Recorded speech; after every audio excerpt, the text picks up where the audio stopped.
Bom dia, boa tarde ou boa noite para você que acompanha o nosso canal, certo?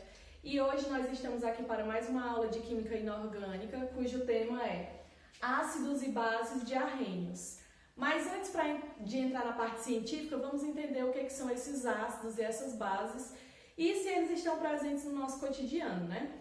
Ao se falar de ácidos, exemplos do nosso cotidiano, nós temos os ácidos das frutas cítricas, tem ácido de solução de bateria, até o próprio ácido estomacal que serve para a quebra dos alimentos, certo?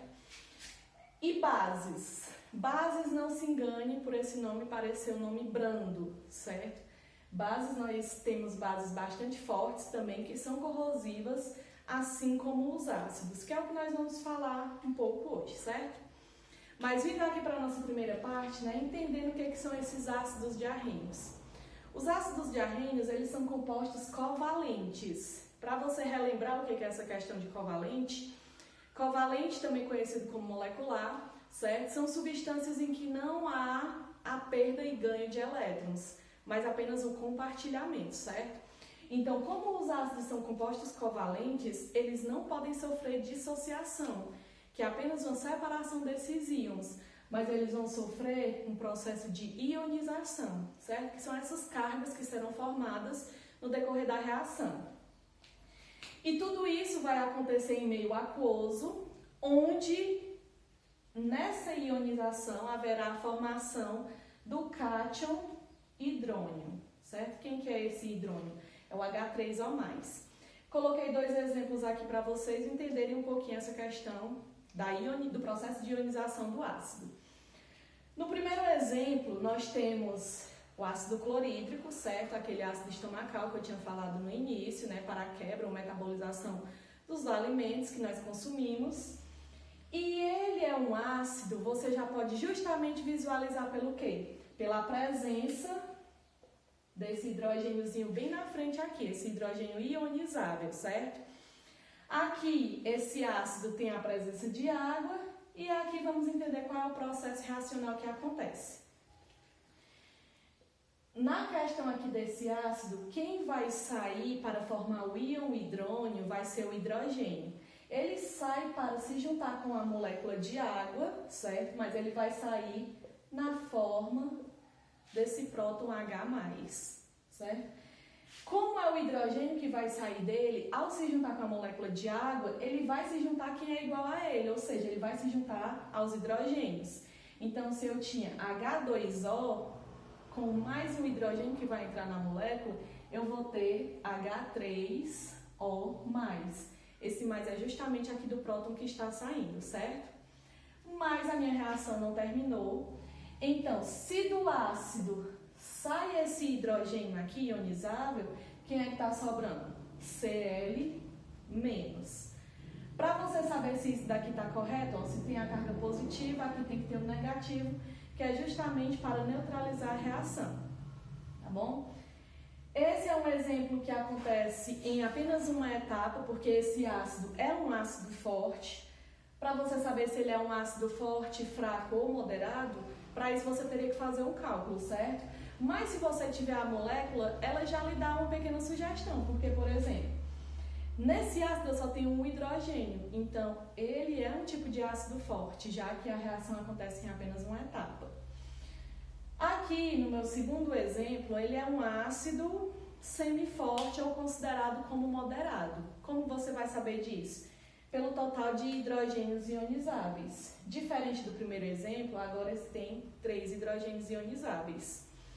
Apesar de você estar visualizando essa reação em apenas uma etapa, isso daqui foi reduzido para vocês, certo? Isso aqui é uma forma direta de você chegar na resposta, sem precisar estar passando por várias etapas para isso, certo? Esse ácido é o ácido fosfórico. Na indústria ele é muito utilizado para produtos de limpeza e também, principalmente em refrigerantes à base de cola, certo? Vai ter esse ácido fosfórico. Bom, então vamos aqui à nossa reação, certo? Do ácido fosfórico vai ter que sair o hidrogênio ionizado para a molécula de água na forma de H+. Aí pense aqui comigo, ó, se eu tenho 3 hidrogênios para sair e todos 3 vão sair para a molécula de água para formar o H3O+, então cada um vai precisar de uma molécula de água. Então, se saem os 3 daqui, eu preciso de 3 moléculas de água. Logo, para a formação do íon hidrônio, que é o H3O+, se eu preciso de 3 moléculas de água, eu irei formar 3 moléculas do íon hidrônio. Mas, terminando a reação, se todos os hidrogênios vão sair do ácido, quem é que vai sobrar? PO4. Se aqui é positivo e saíram 3 hidrogênios, quer dizer que a carga aqui de cima vai ser 3-.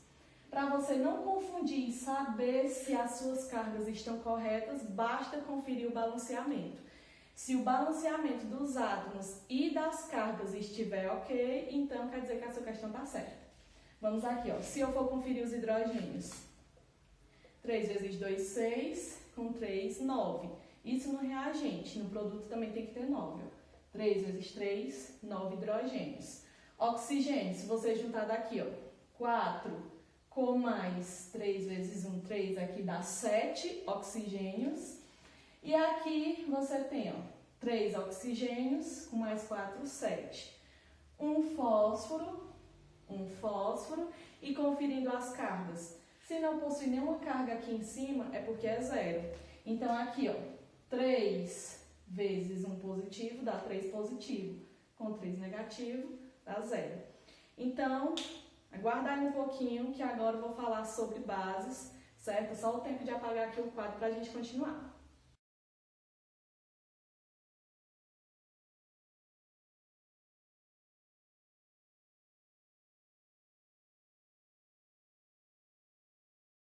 Bom, retomando, certo, ao que nós estamos falando sobre ácidos e bases, falando agora sobre bases, certo? Bases, elas são compostos iônicos, agora é um pouquinho diferente dos ácidos. Lá era composto covalente que ia ionizar, certo? Formação de cargas.